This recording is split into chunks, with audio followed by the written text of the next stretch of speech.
Hello friends, अनूठी में आपका स्वागत है। आज गुफ्तगू में मैं आपके लिए लेकर आई हूँ बहुत प्यारी सी सुंदर सी कहानी। और सच्ची कहानी है, संतों की जुबानी है, संतों की बानी है। गुरु नानक साहब की कहानी है और ये मैंने अपनी नानी से सुनी थी बहुत पहले, तो वो मैं आज आपके साथ शेयर करने वाली हूँ। संतों ने हमेशा आडंबरों का विरोध किया है।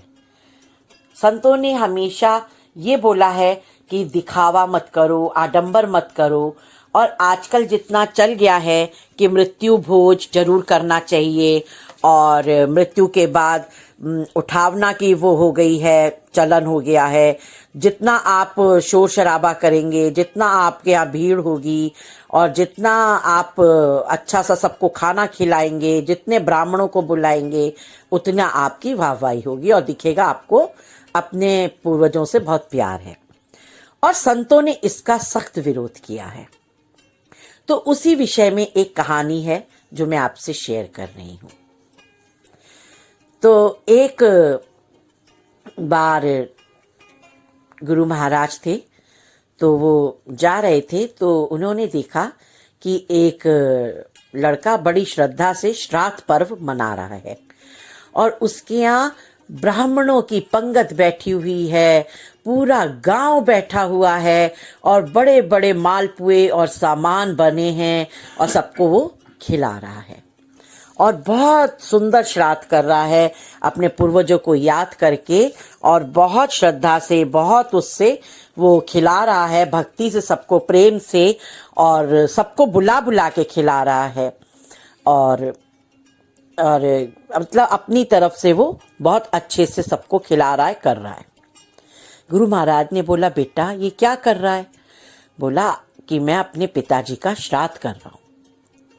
तो गुरु महाराज ने बोला कि श्राद्ध में तू ये जो सब खिला रहा है, क्या ये तेरे पिताजी खा रहे हैं? बोला, हाँ जी बिल्कुल, ये पंडित कहते हैं कि अगर ये सब खाएंगे तो ये मेरे सब पितरों को लगेगा। पितरों को लगेगा? गुरु महाराज बोले, पर खा तो ये रहे हैं। तुझे क्या पता इनमें से कौन तेरे पितर थे जो बैठकर यहाँ खा रहे हैं? कौन कौन था पिछले जन्म में? तू अपने पिता को खिला रहा है, क्या इनमें से कोई तेरा पिता है? किसमें तेरा पिता है जो ये खा रहे हैं? क्या वो तो मुझे नहीं मालूम। बोले, बाबा जी ने बोला कि तुझे हमें नहीं मालूम होता बेटा कि मृत्यु होकर के किस चोले में जीव गया, क्योंकि पूरी जिंदगी जो जीव ने जीवन जिया, जो कर्म किए और अंत समय में जब सांस निकली, उसका ध्यान किधर की तरफ केंद्रित हुआ, जीव वहीं जन्म ले लेता है। वो लड़का बोला, ऐसा कैसे? तो फिर ये तो मैं खाना खिला रहा हूं सबको, तो ये तो पंडित तो यही कहते कि सब उनको ही लगता है, जो पितर हैं उनको, जो पूर्वज हैं। बाबा जी ने बोला, तू यकीन नहीं मानता तो जा जाकर देख, तेरा बाप काला जो बाघ होता है वो बना हुआ जंगल में पड़ा है, भूखा पड़ा है, बीमार पड़ा है, वो मांस खाता है, वो तेरे ये अन्न भोग ये सब नहीं खाता। कहता, नहीं महाराज, ऐसा कैसे हो सकता है? उनका तो बड़ा ध्यान भजन सुमिरन में करते थे, बड़ा वो करते थे। कहते, नहीं पुत्र, तू जाकर देख। कहते, अगर मैं देखूंगा भी तो मैं कैसे जानूंगा कि वो मेरे पिता हैं? कहते, तू देखेगा तो वो तुझसे बात करेगा। कहते, वो तो जानवर है, वो अपनी बोली में बोलेंगे, मैं क्या जानूं वो क्या बोलेंगे? मेरे को कैसे पता मेरे पिताजी हैं? बाबा जी ने बोला, नहीं, वो तुझसे बात करेगा और तेरे से ही बात करेगा, तेरे जैसे ही बात करेगा, तू जा। बाबा जी उसको लेकर गए और जंगल के एक तरफ, जहां से जंगल शुरू होता था, लाचार बेबस बीमार एक काला बाघ वहां पड़ा हुआ था। तो उसने लड़के ने प्रणाम किया और बोला कि बाबा जी कहते हैं आप मेरे पिताजी हो। उसको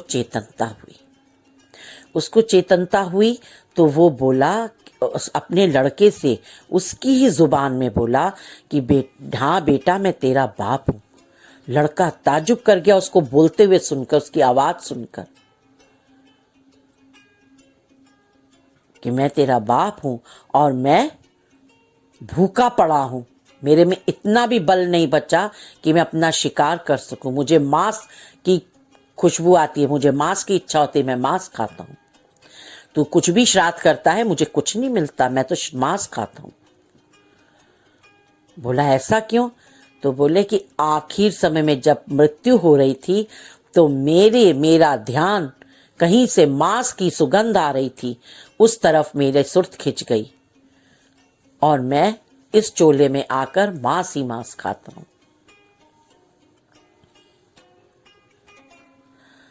उस लड़के ने बाबा जी के चरण पकड़ लिए।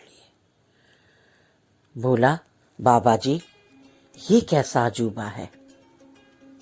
बाबा जी ने कहा बेटा यही संसार है, यही गति है। तू जो इतना माल मत्ता सामान सबको खिला रहा है, बांट रहा है, इसका तेरे पिता से कोई लेना देना नहीं है। ये तू खुद को मुक्त करने के लिए कर रहा है। तू अपने को संतुष्ट करने के लिए कर रहा है कि तूने अपने पिता के लिए ये श्राद्ध कर दिया और तूने वाहवाही लूट ली, समाज ने देख लिया, समाज ने भी बातें करी। तो दुनिया के लिए मत कर, ये आडंबर मत कर, ये सब आडंबर है। पंगत को खिलाओ, तेरे पास बहुत धन है, तू भूखे संतों को खिला, साधु मंडलियों को खिला, भिखारियों को, भूखों को खिला, जाकर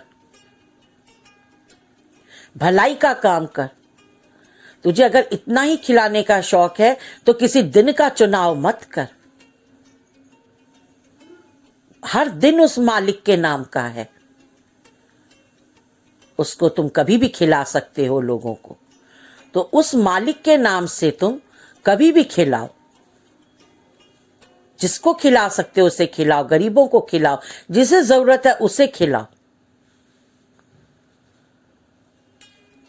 संत कहते हैं कि हमारा जो मोह है, प्रेम नहीं मोह, मैंने पहले भी प्रेम और मोह के ऊपर बात की है गुफ्तगू में, तो आप पीछे देख सकते हैं।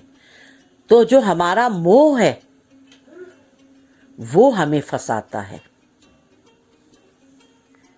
और मोह के चलते जब जीव शरीर से अलग होता है, अंदर का जीव आत्मा अलग होती है, तो जहां का जीव को खिंचाव होता है मृत्यु के समय, जीव वहां जन्म लेता है। चाहे वो कभी आपके ही घर में आपका पालतू कुत्ता बनकर आ जाता है, कभी चिड़िया बनकर आ जाता है, कभी कोई कर्मचारी बनकर आ जाता है। तो आप ये मत सोचो कि मेरे को खाली एक निश्चित दिन ऐसा करना है। नहीं, आपके जिंदगी में जो भी आपको मिल रहा है, चाहे वो कोई भी पशु है, पक्षी है, जीव है, कर्मचारी है, छोटा है, बड़ा है, सब कोई ना कोई आपका कुछ ना कुछ पिछले जन्मों में रहा होता है।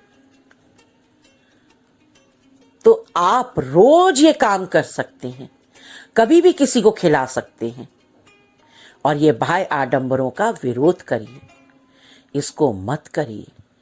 संतों ने इन आडंबरों को गलत कहा है।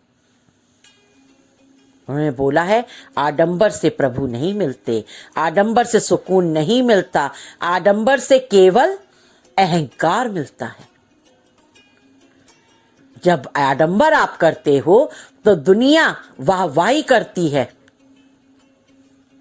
और दूसरे दिन वो जब कोई और आपसे ज्यादा बढ़िया करता है तो दुनिया उसकी वाहवाही करती है और इसी वाहवाही में एक दूसरे से स्पर्धा करते हुए इंसान कब भलाई करना भूल जाता है और आडंबरों के चक्रव्यूह में फंस जाता है। वो समझ ही नहीं पाता और अहंकार के वशीभूत हो जाता है।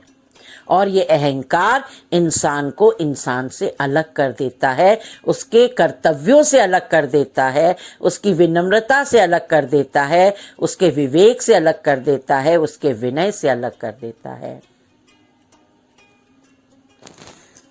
तो इसीलिए संत कहते हैं आडंबर से दूर रहो।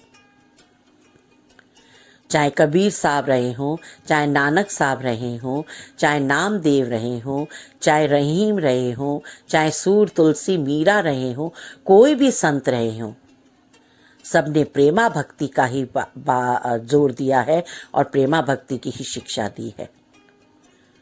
उन्होंने सदैव सबसे यही कहा है, कोई एक विशेष दिन मत चुनो, रोज प्रभु का दिन है, रोज मालिक का दिन है। न जाने कब तुम्हारी श्वास निकल गई तो वापस शरीर में नहीं आएगी। इसलिए रोज कर्तव्य अपना करो, अपने प्रभु के नाम से रोज एक खिलाओ पिलाओ, जो भी तुम्हारे जीवन में रोज मिल रहा है उसको उसका सम्मान दो।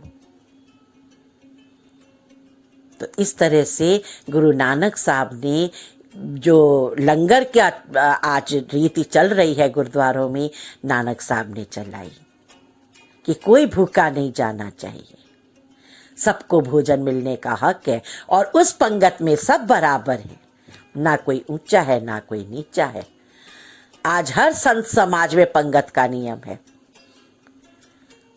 इसलिए पंगत में बैठकर खाने में आपको विशेष आनंद आता है, क्योंकि आप उसमें निर्मल होकर उठ जाते हो, आनंद मिलता है। तो फ्रेंड्स, आज की कहानी आपको कैसी लगी और आपको कैसा लगा ये ज़रूर मुझे बताइएगा। और मैं आज आपसे यही आज्ञा चाहती हूँ।